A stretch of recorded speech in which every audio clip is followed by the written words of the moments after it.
Welcome to competitive cracker. എല്ലാവർക്കും സ്വാഗതം.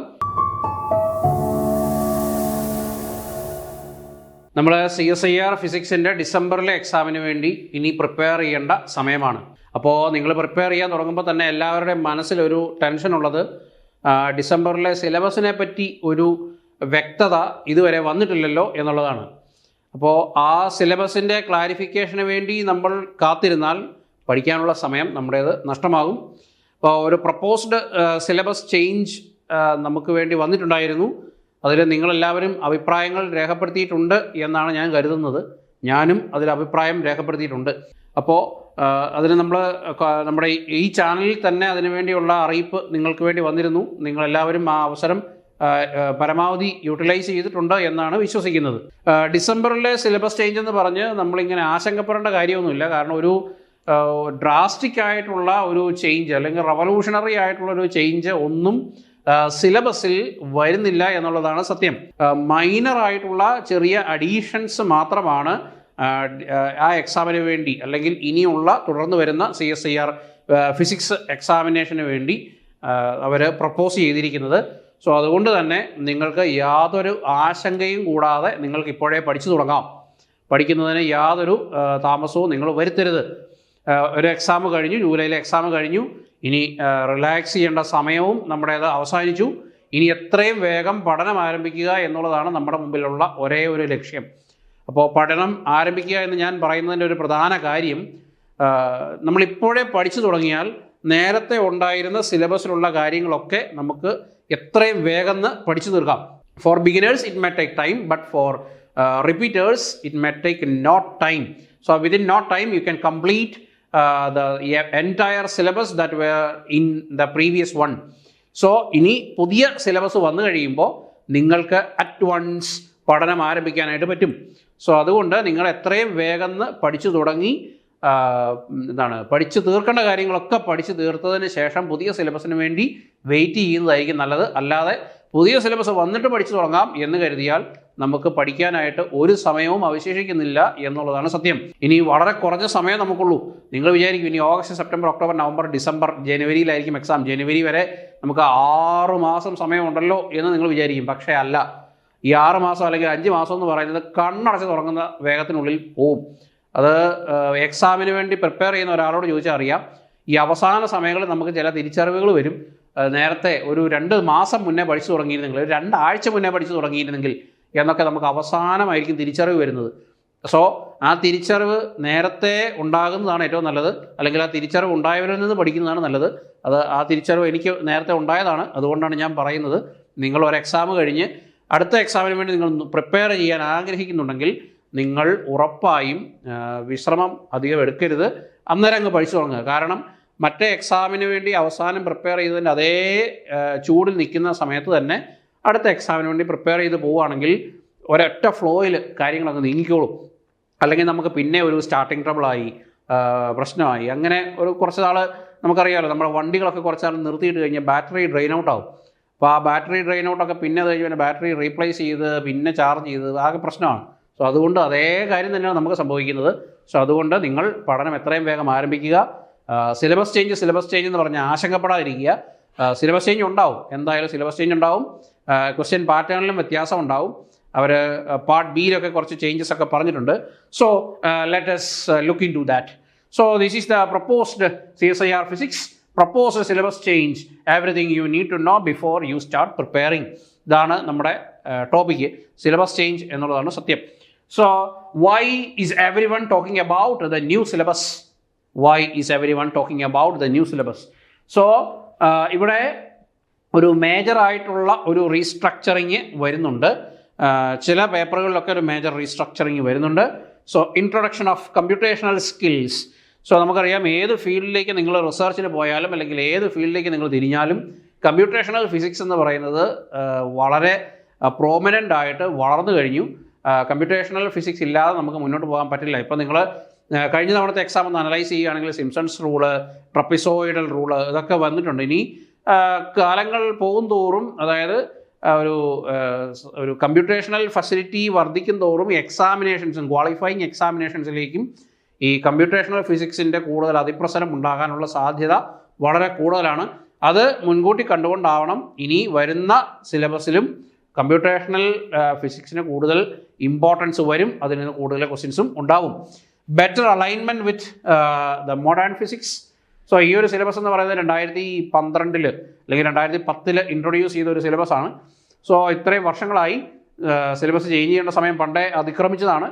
പക്ഷേ എന്നിരുന്നാലും അത് ഇതുവരെ ചെയ്തിട്ടില്ലായിരുന്നു. സോ മോഡേൺ ഫിസിക്സിനോട് കൂടുതൽ അലൈൻഡ് ആകുന്ന വിധത്തിൽ ലേസറും മറ്റു കാര്യങ്ങളുമൊക്കെ കണ്ടൻസ്ഡ് മാറ്റർ ഫിസിക്സിലൊക്കെ കൂടുതൽ കാര്യങ്ങളൊക്കെ ഉൾപ്പെടുത്തിയായിരിക്കും ഇനി വരുന്ന സിലബസിൽ ചേഞ്ച് ഉണ്ടാവുക. സോ അത് കാരണം നമ്മളതെല്ലാം നമുക്ക് അവർ സിലബസ് പ്രപ്പോസ് ചെയ്തിട്ടുള്ള ആ ഒരു സിലബസ് തന്നെ അക്സെപ്റ്റ് ചെയ്യണം, അല്ലെങ്കിൽ അതിനകത്ത് നിന്ന് ഡിലീഷൻ വരുത്തണം എന്നുള്ളതല്ല മീനിങ്. അവരെ പ്രപ്പോസ് ചെയ്ത സിലബസിനോട് കൂടി അഡീഷണൽ ആയിട്ടുള്ള കാര്യങ്ങൾ വരാം. സോ ആ ഒരു രീതിയിലാണ് നമ്മളെല്ലാം കമൻസ് രേഖപ്പെടുത്തിയിരിക്കുന്നത്. സോ കൂടുതൽ കമ്പ്യൂട്ടേഷണൽ ഫിസിക്സ്, മോഡേൺ ഫിസിക്സിനോട് കൂടുതൽ ചായ്വ് വരുന്ന, കോൺസെപ്ച്വൽ ആയിട്ടുള്ള അണ്ടർസ്റ്റാൻഡിങ്ങിന് കൂടുതൽ ഇമ്പോർട്ടൻസ് കൊടുക്കുന്ന രീതിയിൽ എക്സാമിനെ റീസ്ട്രക്ചർ ചെയ്യണം എന്നുള്ളതാണ് ഞാനൊക്കെ ഉൾപ്പെടുന്ന കമ്മ്യൂണിറ്റി കൊടുത്തിരിക്കുന്ന ഒരു മേജർ കമൻ്റ് എന്ന് പറയുന്നത്. സോ അതുകൊണ്ട് തന്നെ നമ്മൾ ആ ഒരു രീതിയിലുള്ള ഒരു സിലബസ് ആയിരിക്കണം നമ്മൾ എക്സ്പെക്റ്റ് ചെയ്യേണ്ടതും. അല്ലാതെ അവർ പ്രപ്പോസ് ചെയ്തിരിക്കുന്ന സിലബസ് അതേപടി അച്ചടിച്ചിങ്ങ് വരികയല്ല ചെയ്യുന്നത്. Okay, so greater emphasis on inter disciplinary learning. So inter disciplinary learning എന്ന് ഉദ്ദേശിക്കുന്നത് നിങ്ങൾ ഹിസ്റ്ററി ഫിസിക്സും അല്ലെങ്കിൽ ഫിസിക്സും എക്കണോമിക്സും ഫിസിക്സ് അങ്ങനത്തെ ഒരു സംഭവം അല്ല ഉദ്ദേശിക്കുന്നത്. So inter disciplinary within the subject, അതാണ് നമ്മൾ ഉദ്ദേശിക്കുന്നത്. സോ കൂടുതൽ ക്വസ്റ്റ്യൻസും ഇനി വരുന്നത് ഈ പറഞ്ഞ ഒരു മിക്സഡ് രീതിയിലായിരിക്കും. ഇപ്പോൾ തന്നെ അതുണ്ട്, പക്ഷേ എന്നാലും അതിൻ്റെ പെർസെൻറ്റേജ് താരതമ്യേന കുറവാണ്. ഇനി കൂടുതൽ വരുന്നത് condensed matter and quantum mechanics mixed ആയിട്ടുള്ളത്, അല്ലെ mathematical physics, classical mechanics, quantum mechanics എല്ലാം കൂടെ മിക്സഡ് ആയിട്ടുള്ളത്, അങ്ങനത്തെ ക്വസ്റ്റ്യൻസ് ആയിരിക്കും, കൂടുതൽ ചലഞ്ചിങ് ആയിട്ടുള്ള ക്വസ്റ്റ്യൻസ് ആയിരിക്കും നമുക്ക് എക്സ്പെക്ട് ചെയ്യാനുണ്ടാവുക. So this is not just a cosmetic change, it signals the direction in which CSIR wants future examinations to evolve. ഇത് ജസ്റ്റ് നമ്മൾ മുഖത്ത് മുട്ടിയിടുന്ന പോലത്തെ ഒരു പരിപാടിയല്ല ഇവർ നടത്തുന്നത്. എക്സാമിനേഷൻസ് മറ്റ് പ്രശ്നങ്ങളൊന്നും ഇല്ലെങ്കിൽ, പേപ്പർ ലീക്ക് അങ്ങനത്തെ പ്രശ്നങ്ങളൊന്നും ഇല്ലെങ്കിൽ എക്സാം എങ്ങനെയായിരിക്കണം, റിസർച്ച് എങ്ങനെയായിരിക്കണം, NEP ഒക്കെ വന്നിട്ടുണ്ട്. അപ്പോൾ NEP ഒക്കെ കൂടുതൽ ഇൻ്റർ ഡിസിപ്ലിനറി ഏരിയാസിൽ ഫോക്കസ് ചെയ്യുന്ന രീതിയിലാണ് NEP ഒക്കെ ഡിസൈൻ ചെയ്തിരിക്കുന്നത്. സോ ആ NEPക്ക് അലൈൻ ആകുന്ന വിധത്തിലാണ് എക്സാമിനേഷൻസും അല്ലെങ്കിൽ സ്ക്രീനിങ് ടെസ്റ്റുകളും ഇവോൾവ് ചെയ്യേണ്ടത് എന്നുള്ള CSIRൻ്റെ ബോധ്യത്തിന്മേലാണ് ഈ ഒരു സിലബസ് ചേഞ്ച് ഇപ്പോൾ വന്നിരിക്കുന്നത് എന്നുള്ളതാണ് സത്യം. Okay, so this is an important disclaimer. ഈ വീഡിയോ കാണുമ്പോൾ നിങ്ങൾ വിചാരിക്കരുത് ഇത് സിലബസ് ചേഞ്ച് ഓൾറെഡി അക്സെപ്റ്റഡ് ആയി കഴിഞ്ഞു, ഇനി അങ്ങനെയായിരിക്കും. No, this is not like that. So this is a proposed syllabus change. So this document is only a proposed one. നിങ്ങളിപ്പോൾ ചുമ്മാ ഗൂഗിളിൽ നോക്കുകയാണെങ്കിൽ that is a proposed change. It is not a final one. Final one is yet to be received, yet to be revealed. Okay, so it is not officially implemented. So students should, you should understand the changes. Syllabus വരുന്നതിന് മുമ്പ് ഇങ്ങനെയൊക്കെ ആയിരിക്കാം അത് വരുന്നത് എന്നുള്ള രീതിയിൽ നിങ്ങളത് മനസ്സിലാക്കിയിരിക്കണം. So students should understand the changes. Continue preparing fundamentals. Very very important. Fundamentals-ന് ഒരു ചേഞ്ച് വരാൻ സാധ്യതയില്ല. Okay, so you should continue preparing the fundamentals and stay updated with official notifications. ഞാൻ എപ്പോഴും പറയുന്നതാണ്, 1 വീതം 3 നേരം CSIRൻ്റെ വെബ്സൈറ്റ് സന്ദർശിക്കുക. ഞങ്ങളുടെ യൂട്യൂബ് ചാനലൊക്കെ ഒന്ന് ഫോളോ ചെയ്ത് വെക്കുകയാണെങ്കിൽ ആ നിമിഷം തന്നെ അതിൻ്റെ അപ്ഡേറ്റുകൾ നിങ്ങളിലേക്ക് എത്തുകയും ചെയ്യും. So why did CSIR revise the syllabus? ഇപ്പോൾ എന്തായിരുന്നു ഇവരുടെ ഇതിൻ്റെ ആവശ്യം, അല്ലേ? ശരിയല്ലേ? ഇപ്പോൾ CJPയുടെ പ്രക്ഷോഭമൊക്കെ നടക്കുന്നുണ്ട്, ക്വസ്റ്റ്യൻ പേപ്പർ ലീക്കിൻ്റെ പ്രശ്നങ്ങൾ നടക്കുന്നുണ്ട്. അതിനിടയ്ക്ക് ഇവന്മാർക്ക് എന്തിൻ്റെ അസുഖമായിരുന്നു ഇത്? ശരിയല്ലേ? നമുക്കെല്ലാവർക്കും തോന്നുന്നൊരു കാര്യമാണ്. പക്ഷേ അങ്ങനെയല്ല. So this is due to the modernisation of curriculum. FIUGP ഒക്കെ വന്നിട്ടുണ്ട്. എല്ലാ സ്ഥലങ്ങളിലും NEP അക്സെപ്റ്റഡ് ആയി, അത് ഇംപ്ലിമെൻറ്റഡ് ആയി വന്നുകൊണ്ടിരിക്കുന്നു. So we should incorporate them too. So then integration of computational methods. As I said before, computational physics കൂടുതൽ prominence നേടിക്കൊണ്ടിരിക്കുകയാണ്. So we should incorporate the changes of computational physics too.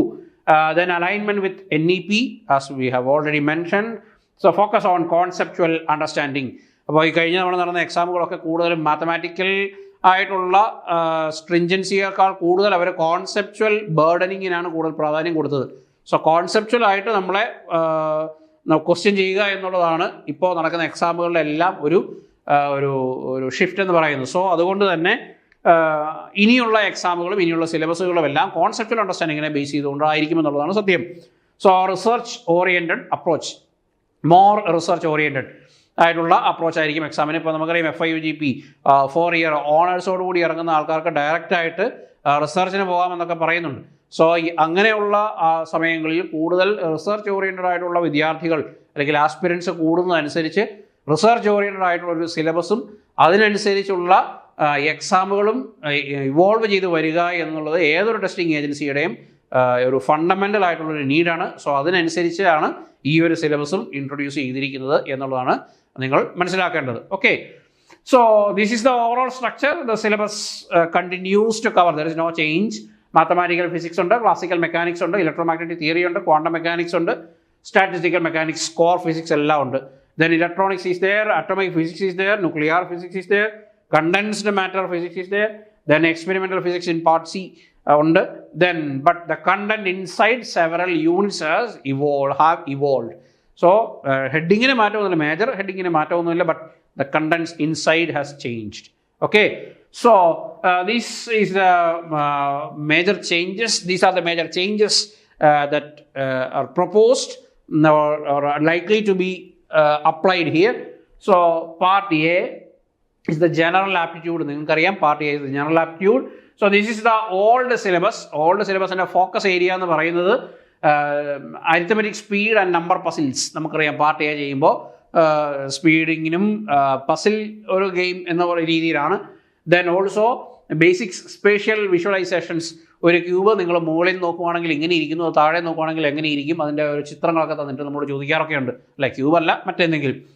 Then standard logic gate, word puzzles അല്ലേ, logic ഗേറ്റുകളൊക്കെ വെച്ച് നമുക്ക് convert ചെയ്യാൻ ഒരു question തന്നു കഴിഞ്ഞാൽ അതിന് ലോജിക് ഗേറ്റ് വെച്ചിട്ട് കൺവേർട്ട് ചെയ്ത് നമുക്ക് ചെയ്യാവുന്ന രീതിയിലുള്ള ക്വസ്റ്റ്യൻസ് ഒക്കെ ഉണ്ടായിരുന്നു പാർട്ട് എയിൽ. സോ ആ രീതി നിങ്ങൾ ചിന്തിക്കുകയാണെങ്കിൽ ഇപ്പം രാജൻ്റെ മകനാണ്, രാജൻ വേറൊരാളുടെ മകനാണ്, അതൊക്കെ ലോജിക് ഗേറ്റിലേക്ക് കൺവേർട്ട് ചെയ്ത് ഈസി ആയിട്ട് ചെയ്യാവുന്നതാണ് കേട്ടോ. അപ്പോൾ അങ്ങനെയുള്ള പ്രോബ്ലംസ് ഒക്കെ ആയിരുന്നു നമുക്ക് കൂടുതലായിട്ടും പാർട്ട് എയിൽ വന്നുകൊണ്ടിരുന്നത്. But if the changes are accepted, the shift will be focus to research orientation, data set validation matrices. ഡാറ്റയാണ് ഇപ്പോഴത്തെ കാര്യങ്ങളെല്ലാം തീരുമാനിക്കുന്നത്. സോ ഒരു ഡാറ്റ അനാലിസിസ് എന്നുള്ള ഒരു രീതിയിലേക്ക്, ഒരു ഡാറ്റ അനലിറ്റിക്സ് എന്നുള്ള രീതിയിലേക്ക് പാർട്ട് എ ഷിഫ്റ്റ് ചെയ്യാനുള്ള സാധ്യത വളരെ കൂടുതലാണ്. And data analytics, interpreting scientific error distributions, എററിന് കൂടുതൽ, കാരണം റിസർച്ച് ഫോക്കസ് ആണ് കൂടുതൽ. So they will be testing your research focus in part A and research aptitude. More research aptitude ആയിരിക്കും പാർട്ട് എയിൽ പിന്നെ ഉണ്ടാവുക. Then general graphical synthesis, translating complex laboratory graphs. ഏതെങ്കിലും ഒരു ഒബ്സർവേഷൻ്റെ ഗ്രാഫ് തന്നിട്ട് അതിൻ്റെ ഇൻ്റർപ്രിട്ടേഷനോ അങ്ങനെയൊക്കെ ഉള്ള കാര്യങ്ങളും കൂടുതലായിട്ട് നമുക്ക് എക്സ്പെക്ട് ചെയ്യാം. That is for part A. അപ്പോൾ പഴയ രീതിയിലുള്ള PSC ലെവൽ ചോദ്യങ്ങളൊക്കെ മാറാം. ഇപ്പം മുമ്പേ പറഞ്ഞതുപോലെ ഇതാണ്, ഇന്നയാളുടെ എ ബിയുടെ മകനാണ്, ബി സിയുടെ മകനാണ്, സി ഡിയുടെ മകളാണ്, എങ്കിൽ എയും ഡിയും തമ്മിലുള്ള ബന്ധമെന്ത്, അങ്ങനത്തെ ക്വസ്റ്റ്യൻസ് ഒക്കെ മാറാം. സോ അതിനൊന്നും ഒരു ആവശ്യമില്ല. സോ അതൊക്കെ മാറിയിട്ട് കൂടുതൽ റിസർച്ച് ഫോക്കസ് ചെയ്തിട്ടുള്ള ക്വസ്റ്റ്യൻസ് ആയിരിക്കും പാർട്ട് എയിൽ നമ്മൾ എക്സ്പെക്ട് ചെയ്യേണ്ടത്. And for mathematical physics, standard differential equations, simple vector calculus, basic matrix, diagonalization, complex analysis, ഇതൊക്കെ ആയിരുന്നു നമുക്ക് ഓൾഡ് സിലബസിൽ ഉണ്ടായിരുന്നത്. But it will change to tensors കൂടുതൽ പ്രോമിനൻസ് നേടാം. ദെൻ ബൗണ്ടറി വാല്യൂസ്, കാരണം കമ്പ്യൂട്ടേഷണൽ ഫിസിക്സിലേക്ക് കൂടുതൽ ഷിഫ്റ്റ് വരുമ്പോൾ boundary value problems will gain more importance. And numerical integration techniques കൂടുതൽ ക്വസ്റ്റ്യൻസ് നമുക്ക് എക്സ്പെക്ട് ചെയ്യേണ്ടതായിട്ട് വരും. ദെൻ ഇതൊക്കെ കളയുമെന്നല്ല, അങ്ങോട്ടേക്ക് കൂടുതൽ ഷിഫ്റ്റ് വരുമെന്നാണ് ഞാൻ മീൻ ചെയ്യുന്നത്. അല്ല ഇനി മറ്റതൊന്നും പഠിക്കുന്നില്ല, ഇനി കോംപ്ലക്സ് അനാലിസിസ് ഒന്നും ഞാൻ പഠിക്കുന്നില്ല. കൂടുതൽ സിംപ്സൺസ് റൂളും ട്രപ്പിസോയിഡൽ റൂളും ആർക്കെ മെത്തേഡും ഒക്കെയാണ് ഞാൻ പഠിക്കുന്നതെന്ന് പറഞ്ഞുകൊണ്ട് ഇരിക്കരുത്. ഈ പഴയ കാര്യങ്ങളും പഠിക്കണം കേട്ടോ. Then classical mechanics, standard Lagrangian and Hamiltonian formalism, old സിലബസിൽ. Then basic central force mechanics and simple rigid body rotation, ഇതൊക്കെയായിരുന്നു ഓൾഡ് സിലബസിൽ ആസ് എക്സ്പെക്റ്റഡ് അല്ലേ. നമ്മൾ ക്ലാസിക്കൽ മെക്കാനിക്സിൽ എക്സ്പെക്ട് ചെയ്യുന്നത് അത് തന്നെയാണ്. But in the new syllabus phase space അനാലിസിസിന് കൂടുതൽ ഇമ്പോർട്ടൻസ് ഉണ്ടാവും. ദെൻ റിജിഡ് ബോഡീസ് ആണെങ്കിലും ഇവിടെ ടെൻസർ വന്നതുകൊണ്ട് ഇവിടെയും rigid body moment of inertia tensor അതിൻ്റെ ആപ്ലിക്കേഷൻസ് അതിൻ്റെ പ്രോബ്ലംസും കൂടുതൽ ഉണ്ടാവാം. Then non linear dynamics, chaos and attractor systems, അതൊക്കെ ഇപ്പോൾ ഒരു സിമ്പിൾ ലൈനായിട്ട് പറഞ്ഞു പോകുന്ന കാര്യങ്ങൾ, കൂടുതൽ ക്വസ്റ്റ്യൻസ് വരാനുള്ള സാധ്യത കൂടുതലാണ്. Then go to quantum mechanics, one dimensional potential well, time independent perturbation theory, angular momentum, ഇതൊക്കെയായിരുന്നു ഇപ്പോഴത്തെ സിലബസിൽ നമ്മൾ കൂടുതൽ ഡിസ്കസ് ചെയ്തുകൊണ്ടിരുന്നത്. But the new syllabus can shift to matrix operators in matrix form, അതിൻ്റെ മാത്തമാറ്റിക്സ്, അത് അതിൻ്റെ ഐഗൻ വാല്യൂ ഐഗൻ സ്റ്റേറ്റുകൾ കാൽക്കുലേറ്റ് ചെയ്യുന്നു, അതിൻ്റെ കാര്യങ്ങളൊക്കെ ആയിരിക്കും കൂടുതൽ.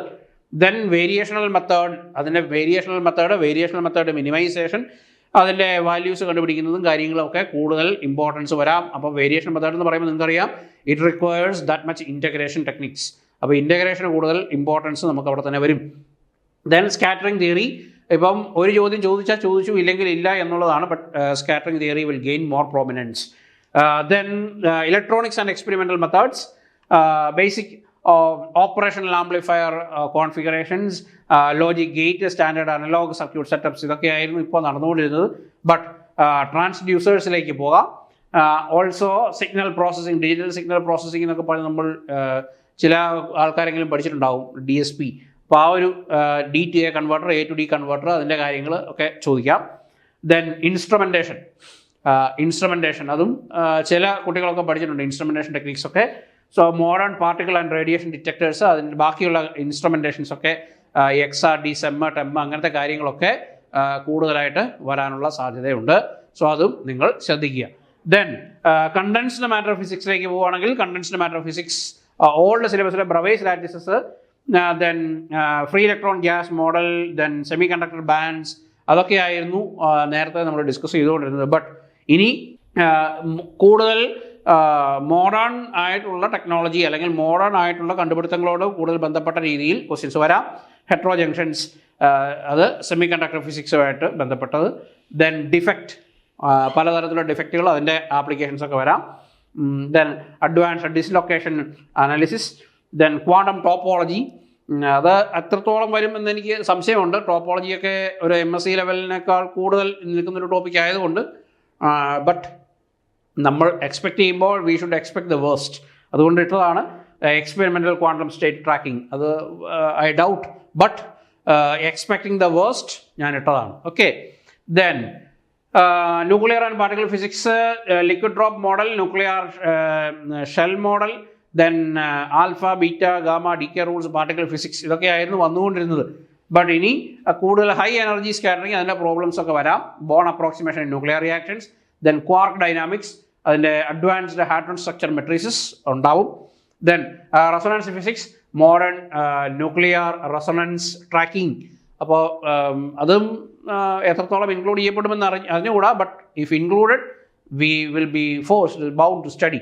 So we are bound to study that. സോ അതുകൊണ്ട് ഇങ്ങനെ ഒരു ഷിഫ്റ്റും ന്യൂക്ലിയർ ഫിസിക്സിൽ കൂടുതൽ ഇന്ന് നടന്നുകൊണ്ടിരിക്കുന്ന റിസർച്ചുമായി ബന്ധപ്പെട്ട, അല്ലെങ്കിൽ നമ്മൾ ഇനി JRF ഒക്കെ കിട്ടി കഴിഞ്ഞാൽ നമ്മൾ പോകേണ്ടത് ഈ ഫീൽഡിലോട്ടൊക്കെയാണ്. സോ അതുകൊണ്ട് തന്നെ ആ ഫീൽഡിലേക്കുള്ള ആൾക്കാരെ പ്രിപ്പയർ ചെയ്യുക എന്നുള്ളത് മുന്നിൽ കണ്ടുകൊണ്ടാണ് അങ്ങനെ ഒരു മാറ്റം CSIR കൊണ്ടുവരുന്നത്. Okay. Then atomic and molecular physics, Zeeman and Stark effects, rotational spectrum, LS coupling, JJ coupling, ഇതൊക്കെയായിരുന്നു ഇപ്പോൾ നടന്നുകൊണ്ടിരുന്നത്. ബട്ട് ഇനി hyperfine interactions, then laser spectroscopy, then modern optics, ഈ ഒരു മേഖലകളിലേക്ക് കൂടുതൽ ഫോക്കസ് മാറാം. സോ ഇതൊക്കെയാണ് നമ്മൾ എക്സ്പെക്റ്റ് ചെയ്യുന്ന ചേഞ്ചസ്. CSIRൻ്റെ ഒരു സീരീസ് ഓഫ് ചേഞ്ചസ് വന്നിട്ടുണ്ട്. അതും നമ്മൾ കൊടുത്ത ഇൻപുട്ടും കൂടെ കൂട്ടിയിട്ടാണ് ഞാൻ ഇങ്ങനെ ഒരു ടേബിൾ ഉണ്ടാക്കിയിരിക്കുന്നത്. സോ ഇങ്ങനെയൊക്കെ ഒരു ചേഞ്ച് വരുവാണെങ്കിൽ exam becomes more challenging. So it requires more stringent preparation. അപ്പം കൂടുതൽ വായന ആവശ്യം വരുന്ന, കൂടുതൽ നല്ല രീതിയിൽ പ്രിപ്പറേഷൻ ആവശ്യം വരുന്ന, വെറും മാത്തമാറ്റിക്കൽ ഗെയിം കൊണ്ട് മാത്രം ജയിക്കാൻ പറ്റാത്ത ഒരു എക്സാമായിട്ട് ഇത് മാറും. സോ അതുകൊണ്ട് തന്നെ നിങ്ങൾക്ക് നല്ല രീതിയിലുള്ളൊരു പ്രിപ്പറേഷൻ നമുക്ക് ആവശ്യമായിട്ട് വരും. ഓക്കെ. സോ അത് മുൻകൂട്ടി കാണുക.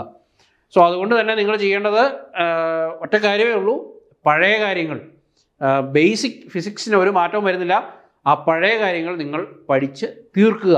ഓക്കെ, നമ്മൾ ഇങ്ങനെ ഒരു ചേഞ്ച് വരുന്നുണ്ടെങ്കിൽ ആ ചേഞ്ച് നമ്മൾ എക്സ്പെക്ട് ചെയ്യുന്ന ഒരു നവംബർ മാസം ആകുമ്പോഴേ നമുക്ക് അതിലൊരു ഫൈനൽ ഒക്ടോബർ ഓർ നവംബർ, അപ്പോൾ നമ്മുടെ പ്രിപ്പറേഷൻ ഹാഫ് വേ എത്തും. അപ്പോൾ ആ സമയത്താണ് നിങ്ങൾ പഠിക്കാൻ തുടങ്ങുന്നതെങ്കിലോ ഒന്ന് ഓർത്ത് നോക്കിയേ. സോ അതുകൊണ്ട് maximum as early as possible preparation start ചെയ്യുക. ഓക്കെ, സോ പാർട്ട് ബി, ഇവിടെ പാർട്ട് ബിക്കാണ് ഏറ്റവും കൂടുതൽ മാറ്റം വരുന്നത്. സോ പാർട്ട് ബിക്ക് എന്താണ് മാറ്റം വരുന്നത് എന്നുള്ളത് നിങ്ങൾ ശ്രദ്ധിക്കുക. So part B covers foundational core subjects traditionally evaluated through straight forward multiple choice questions. ഇതായിരുന്നു പാർട്ട് ബിയിൽ നടന്നുകൊണ്ടിരുന്നത്. So this part undergoes the most disruptive operational shift. അപ്പോൾ പാർട്ട് ബിക്കാണ് കൂടുതൽ മാറ്റങ്ങൾ വരിക. സോ പാർട്ട് ബി എന്താവും? Part B transitions in to a structured NTA style format heavily influenced by GATE and IIT JAM testing methods. അപ്പം ഗേറ്റിനും IIT ജാമിനും ഒക്കെ ഉള്ളതുപോലെ ന്യൂമറിക്കൽ അനാലിസിസിന് കൂടുതൽ ഇമ്പോർട്ടൻസ്, ന്യൂമറിക്കൽ ആയിട്ടുള്ള ആൻസേഴ്സ് വരുന്ന ക്വസ്റ്റ്യൻസിന് കൂടുതൽ ഇമ്പോർട്ടൻസ് കൊടുക്കുന്നത്, അല്ലെങ്കിൽ അത് മാത്രമായിട്ട് പാർട്ട് ബി മാറും. Okay, so there won't be any options. So നിങ്ങൾക്കൊരു ക്വസ്റ്റ്യൻ തരും, നിങ്ങളത് ന്യൂമറിക്കലി സോൾവ് ചെയ്യുക. നിങ്ങൾ സോൾവ് ചെയ്തിട്ട് നിങ്ങൾക്ക് ഒരു ആൻസർ കിട്ടും 11.989567 എന്നൊക്കെ പറഞ്ഞ് നിങ്ങൾക്ക് കിട്ടും. ആ ആൻസർ നിങ്ങൾ ആ ബോക്സിൽ ടൈപ്പ് ചെയ്യുക. അവർ പറയുന്ന എറർ ബാറിനുള്ളിലാണെങ്കിൽ you will be award marks, otherwise no marks, there will be no negative marks എന്നാണ് ഇപ്പോൾ CSIR പറഞ്ഞിരിക്കുന്നത്. മാറ്റം വരാം. Then the NAT impact numerical answer type ക്വസ്റ്റ്യൻസിനാണ് കൂടുതൽ ഇപ്പോൾ മാർക്കറ്റ് വാല്യൂ. സോ അതുകൊണ്ട് ആ ഒരു രീതിയിലേക്കുള്ള ഒരു ചായ്വാണ് ഇനി വരാൻ പോകുന്നത്. Okay, so the primary disruption is the introduction of numerical answer type NAT questions along side MCQs. അപ്പോൾ MCQs കംപ്ലീറ്റ് മാറുമെന്നാണ് പറഞ്ഞിരിക്കുന്നത്. ബട്ട് ഞാൻ കൊടുത്തിരിക്കുന്ന ഒരു ഇൻപുട്ട്, ഞാൻ കൊടുത്തിരിക്കുന്നത് അത് തന്നെ അക്സെപ്റ്റ് ചെയ്യണമെന്ന് ഒരു നിർബന്ധമില്ല കേട്ടോ. ഞാൻ കൊടുത്തിരിക്കുന്ന ഇൻപുട്ട് കാണണമെന്ന് പോലുമില്ല. ബട്ട് ഞാനൊരു വീഡിയോ ചെയ്യുമ്പോൾ ഞാൻ കൊടുത്തിരിക്കുന്ന ഇൻപുട്ടിനെ വെച്ചിട്ട് ഒരാളെങ്കിലും കൂടുതൽ പറഞ്ഞിട്ടുണ്ടാവും എന്നാണ് കരുതുന്നത്. അപ്പം ഞാൻ പറഞ്ഞത് MCQ കംപ്ലീറ്റ് ആയിട്ട് അവിടുന്ന് എക്സ്ക്ലൂഡ് ചെയ്യരുത്. മൾട്ടിപ്പിൾ ചോയ്സ് ക്വസ്റ്റ്യൻസ് ഉണ്ടാവണം, കൂടെ NAT ക്വസ്റ്റ്യൻസും ഉണ്ടാവണം എന്നാണ് ആവശ്യം നമ്മൾ കൊടുത്തിരിക്കുന്നത്. Thank you for your mail, thank you for your response എന്നൊക്കെ പറഞ്ഞ് വിൽ കൺസിഡർ എന്നൊക്കെ പറഞ്ഞ് മെയിൽ വന്നിട്ടുണ്ട്. അവർ കൺസിഡർ ചെയ്താൽ രണ്ടും മിക്സ് ചെയ്തുകൊണ്ട്, അല്ലെങ്കിൽ കംപ്ലീറ്റ് ആയിട്ട് MCQs പാർട്ട് ബിയിൽ നിന്ന് കളഞ്ഞിട്ട് പാർട്ട് ബിയിൽ ന്യൂമറിക്കൽ ആൻസർ ടൈപ്പ് മാത്രമാക്കി കഴിഞ്ഞാൽ that will be great trouble for all of us. എഡ്യൂക്കേറ്റേഴ്സിനും ആസ്പിരൻസിനും അത് പ്രശ്നമാണ്. സോ അതുകൊണ്ട് നിങ്ങൾ മനസ്സിലാക്കേണ്ടത് അല്ലെങ്കിൽ ചെയ്യേണ്ടത്, നിങ്ങളിപ്പോൾ വിശ്വസിക്കേണ്ടത് അവർ പറഞ്ഞിരിക്കുന്ന കാര്യം, അതായത് complete numerical answer type NAT ആകും എന്നുള്ളതാണ് അവർ പറഞ്ഞിരിക്കുന്നത്. പക്ഷേ അങ്ങനെ ആവില്ല, ആവരുതേ എന്നാണ് പ്രാർത്ഥന. Okay, so NAT questions completely remove 4 option selection grid, meaning students must compute and type in an absolute numerical value. Okay, ആ ഓപ്ഷൻസ് മാറ്റി നമ്മൾ ടൈപ്പ് ഇൻ ചെയ്യണം. Surface level formula memorization is systematically penalized. അതാണ് അതിൻ്റെ ഏറ്റവും വലിയ ഒരു പ്രശ്നം. ചില ആൾക്കാർ ഇപ്പം കണ്ടൻസ്ഡ് മാറ്റർ ഫിസിക്സ് ഒക്കെ ആണെങ്കിൽ നമ്മൾ തുടക്കം മുതൽ ഒടുക്കം വരെ ഫോർമുലാസ് മുഴുവൻ കാണാൻ പഠിച്ചിട്ട് പോയി, അതിൻ്റെ ക്വസ്റ്റ്യൻസ് എന്തെങ്കിലും വരുവാണെങ്കിൽ ഫോർമുല എടുത്തിടുന്നു, വാല്യൂസ് സബ്സ്റ്റിറ്റ്യൂട്ട് ചെയ്യുന്നു, ഉത്തരം എഴുതുന്നു. സോ ആ ഒരു രീതി ഇനി ഇല്ല. അതുകൊണ്ടാണ് ഇവിടെ പറഞ്ഞിരിക്കുന്നത് surface level formula memorization is systematically penalized. Okay, then weightage continues to be the same. Total allocation remains 70 marks distributed across 25 mandatory or optional sections. 25 ഉണ്ട്. 25 ക്വസ്റ്റ്യൻസിനകത്ത് നിന്ന് നമുക്ക് 20 എഴുതേണ്ടി വരും. 3.5 മാർക്സ് ആണ്. 3.5 into 20 that will be in total 70. There will be no negative marking എന്നൊക്കെ പറഞ്ഞിട്ടുണ്ട്. So ഇതാണ് അവർ പറഞ്ഞിരിക്കുന്നത്. CSIR notification states part B of the physics would be consisting of numerical answer type, where the candidates would type in a numerical answer in a box, and if it is within the bounds set by the paper setters, then they get credited. This part shall contain 25 numerical answer type questions generally covering the topics given in part A of the syllabus. Each question shall be of 3.5 marks and the total marks allocated to this system shall be 70 out of 200. Candidates are required to answer any 20 questions. Wrong answers carry no negative marking. ഇനി അതുകൂടെ ഉണ്ടെങ്കിൽ നമ്മുടെ പെട്ടിയിൽ അവസാനമാണ് ഇടിക്കുന്ന ഒരു effect ആയിരിക്കും ഉണ്ടാവുക. അതുകൊണ്ട് അവരെന്തായാലും നെഗറ്റീവ് മാർക്കിംഗ് കളയുമെന്ന് പറഞ്ഞിട്ടുണ്ട്. Let us wait and see. പക്ഷെ അതുകൊണ്ട് നിങ്ങൾ ഇതുകൊണ്ടൊന്നും പേടിക്കണ്ട, ഇതുകൊണ്ടൊന്നും തളരുകയും വേണ്ട. നിങ്ങൾ ചെയ്യാനുള്ളത് ചെയ്യുക, നമ്മൾ ചെയ്യാനുള്ളത് നമ്മൾ ചെയ്യുക. അതാണ് നമ്മളെ കൊണ്ട് പറ്റുന്ന ഒരേ ഒരു കാര്യം. Okay, so coming to part C. Part സിയിൽ എന്താണ് സംഭവിക്കുന്നത്? പാർട്ട് സിക്ക് വലിയ ഒരു ഷിഫ്റ്റ് വരുന്നില്ല, ഒരു പരാഡിം ഷിഫ്റ്റ് എന്നൊന്നും നമ്മൾ വിശേഷിപ്പിക്കുന്നില്ല. പക്ഷേ എന്നാൽ പോലും there will be advanced additions to part C that emphasize emerging interdisciplinary research and technological applications. അത് ഉണ്ടാവും തീർച്ചയാണ്. Then theoretical topics that overlap with outdated obsolete historical experiments are being downscaled. ചില അനാവശ്യമായിട്ടുള്ള ചില കാര്യങ്ങളൊക്കെ ഉണ്ട് പാർട്ട് സിയിൽ. ഗ്രീൻസ് ഫങ്ഷൻസ് എന്നൊക്കെ പറഞ്ഞാൽ അതിൻ്റെയൊക്കെ ആപ്ലിക്കേഷൻസ് ഉണ്ടാവില്ല എന്ന് തന്നെയാണ് നമ്മൾ കരുതുന്നത്. Okay, so these topics are replaced by multi step mathematical derivations where physical concepts are integrated together. ഞാൻ നേരത്തെ പറഞ്ഞതുപോലെ പല ടോപ്പിക്കുകളുടെയും മിക്സിംഗ് ആയിരിക്കും ഇനി പാർട്ട് സിയിൽ ക്വസ്റ്റ്യൻസിൽ നമ്മൾ എക്സ്പെക്ട് ചെയ്യേണ്ടത്. Okay, so it retains heavy weight. CSIR തന്നെ ഏറ്റവും റാങ്ക് ഡിസൈഡിങ് ആയിട്ടുള്ള ഒരു ടോപ്പിക്കായിട്ട് തന്നെ പാർട്ട് സി നിൽക്കും. And it consist of 100 marks, 50% marks. So 5 marks, 20 questions അതായിരിക്കും ഉണ്ടാവുക. Okay, then these are the biggest changes. Computational techniques, numerical methods, interdisciplinary physics, modern applications, modern physics, and conceptual learning. ഈ 5 കാര്യങ്ങളെ focus ചെയ്തുകൊണ്ടായിരിക്കും ഇനി question paper set ചെയ്യുക എന്നുള്ളതാണ് നമ്മൾ മനസ്സിലാക്കേണ്ടത്. Okay, so പഠനവും ആ രീതിയിലേക്ക് നിങ്ങൾ മാറ്റുക. Okay, then what has not changed. ഇപ്പോൾ ചേഞ്ച് എന്ന് പറയുന്നു. എന്താണ് ചേഞ്ച് ചെയ്യാത്തത്? ആദ്യത്തെ കാര്യം, ഫിസിക്സ് സ്റ്റിൽ റിവാർഡ്സ്. ഓക്കെ, ഫിസിക്സിന് ഒരു മാറ്റവും വരുന്നില്ല. Strong concepts. If you are strong in each and every concepts, you will be definitely rewarded. Then problem solving, ഒരു മാറ്റവും വരുന്നില്ല. Then previous year questions-ന്റെ ഇമ്പോർട്ടൻസ് ഒരു മാറ്റവും വരുന്നില്ല. കാരണം അതിൻ്റെ ബേസിസിലാണ് പുതിയതിലേക്ക് നിങ്ങൾ ഒരു ഗ്രാജുവൽ ആയിട്ടുള്ള മാറ്റം വരുന്നത്. ഓക്കെ, സോ അതുകൊണ്ട് പ്രീവിയസ് ഇയർ ക്വസ്റ്റ്യൻസിൻ്റെ ഇമ്പോർട്ടൻസിനും ഒരു മാറ്റവും സംഭവിക്കുന്നില്ല. ഇനി പുതിയ സിലബസ് ആണല്ലോ, പഴയ കാര്യങ്ങൾ നോക്കണമല്ലോ, ഇനി ഇതെല്ലാം എടുത്ത് അടുത്ത മഴയ്ക്ക് വെള്ളം ഉണ്ടാക്കി കളയാം എന്ന് വിചാരിക്കരുത്. അത് പ്രീവിയസ് ഇയർ ക്വസ്റ്റ്യൻസിന് അതിൻ്റേതായ ഇമ്പോർട്ടൻസ് എപ്പോഴും ഉണ്ടാകും. Then revision, very very very important. Syllabus മാറി എന്ന് കരുതി റിവിഷൻ്റെ പ്രാധാന്യം കുറയുന്നില്ല. ദെൻ മോക്ക് ടെസ്റ്റ്, അതിൻ്റെയും പ്രാധാന്യം കുറയുന്നില്ല. എത്രത്തോളം നിങ്ങൾ മോക്ക് ടെസ്റ്റ് എഴുതുന്നോ അത്രത്തോളം നിങ്ങൾ റാങ്കിലേക്ക് അടുത്തുകൊണ്ടിരിക്കും. Okay, then biggest mistake that students will make. Syllabus മാറുകയാണല്ലോ, ഡിസംബറിൽ പുതിയ എക്സാം ആണല്ലോ എന്ന് കരുതി നമ്മളിരിക്കും. Waiting for official notification, that is a biggest trap. Then stopping preparation. ഇപ്പോൾ പഠിച്ചുകൊണ്ടിരിക്കുകയാണ്, അപ്പോഴാണ് സിലബസ് 2 ആഴ്ചയ്ക്കുള്ളിൽ വരും കേട്ടോ. അപ്പോൾ നമ്മൾ പഠനം നിർത്തി 2 ആഴ്ച നമ്മൾ വിശ്രമിച്ചിങ്ങിരിക്കും. ഇപ്പോൾ 2 ആഴ്ച കഴിയുമ്പോൾ ഒരു വലിയൊരു സിലബസ് ഇങ്ങ് വരും, നമ്മൾ പെട്ടു. Then ignoring mathematics. കോൺസെപ്ച്വൽ ലേണിങ്ങിനാണല്ലോ പ്രാധാന്യം. കോമ്പറ്റേറ്റീവ് ക്രാക്കുള്ള സാറ് പറഞ്ഞു കോൺസെപ്ച്വൽ ലേണിങ്ങിനാണ് പ്രാധാന്യം. അതുകൊണ്ട് ഇനി ഞാൻ മാത്തമാറ്റിക്കൽ ആയിട്ടുള്ള കാര്യങ്ങളൊന്നും പഠിക്കുന്നില്ല. No differentiation, no integration, only concepts. You will be trapped. Then ignoring numerical methods. നമ്മൾ ഇത്രയും നാൾ ചെയ്തുകൊണ്ടിരുന്നത് അതായിരുന്നു. Simpsons 1/3, 1/3 rule, trapezoidal rule, RK2, RK4, ഇങ്ങനത്തെ ഇൻട്രപോളേഷൻ, എക്സ്ട്രാപോളേഷൻ, ഈ സാധനങ്ങളെല്ലാം നമ്മൾ വളരെ സിമ്പിളായിട്ട് ഇഗ്നോർ ചെയ്യുന്നു.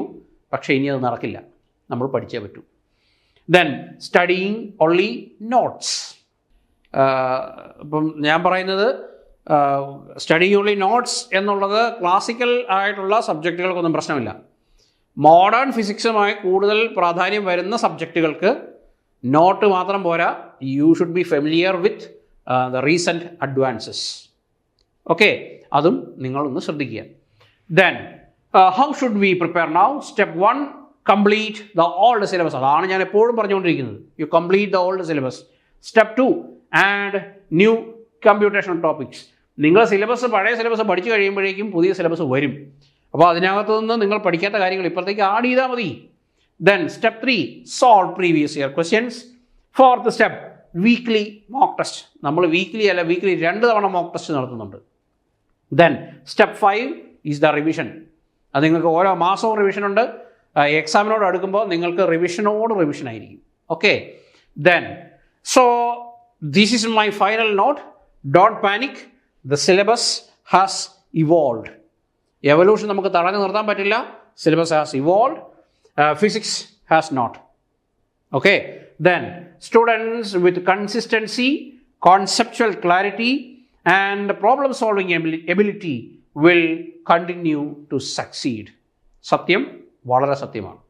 ഓക്കെ, സോ കോമ്പറ്റേറ്റീവ് ക്രാക്കറിൽ 180 days JRF long batch admission start ചെയ്തിട്ടുണ്ട്. നമ്മൾ സിലബസ് ചേഞ്ചിനെ സർവാത്മന സ്വാഗതം ചെയ്യുന്നു. എപ്പോൾ സിലബസ് ചേഞ്ച് വന്നാലും പിറ്റേ ദിവസം തൊട്ട് നിങ്ങൾക്ക് അതിൻ്റെ ക്ലാസ്സുകളും ഉണ്ടാവും. Okay, so we are that much confident. So അതുകൊണ്ട് സിലബസ് ചേഞ്ച് നമ്മളെ എങ്ങനെ എഫക്റ്റ് ചെയ്യും എന്ന് ആരും പേടിക്കേണ്ട കാര്യമില്ല. വി വിൽ ഓടുന്ന നായ്ക്ക് ഒരു മുഴം മുന്നേ നമ്മൾ പോയിരിക്കും. അതുകൊണ്ട് അത് പേടിക്കുകയേ വേണ്ട. സോ നിങ്ങൾ പഠിക്കാനുള്ളത് ഞങ്ങളുടെ ഭാഗത്ത് വളരെ എഫിഷ്യൻ്റായിട്ട് എല്ലാം നിങ്ങൾക്ക് വേണ്ടി ഒരുക്കി വെച്ചിരിക്കുകയാണ്. ഞങ്ങൾ റെഡിയാണ്. ഞങ്ങളോടൊപ്പം ജോയിൻ ചെയ്യുക. ഡിസംബറിൽ JRF കൂടി നിങ്ങൾ പാസ്സാകുമെന്നുള്ള കാര്യത്തിന് യാതൊരു സംശയവുമില്ല, പ്രൊവൈഡഡ് നിങ്ങൾ നന്നായിട്ട് പഠിക്കണമെന്ന് മാത്രം. Okay, so we will see you with another video. Thank U.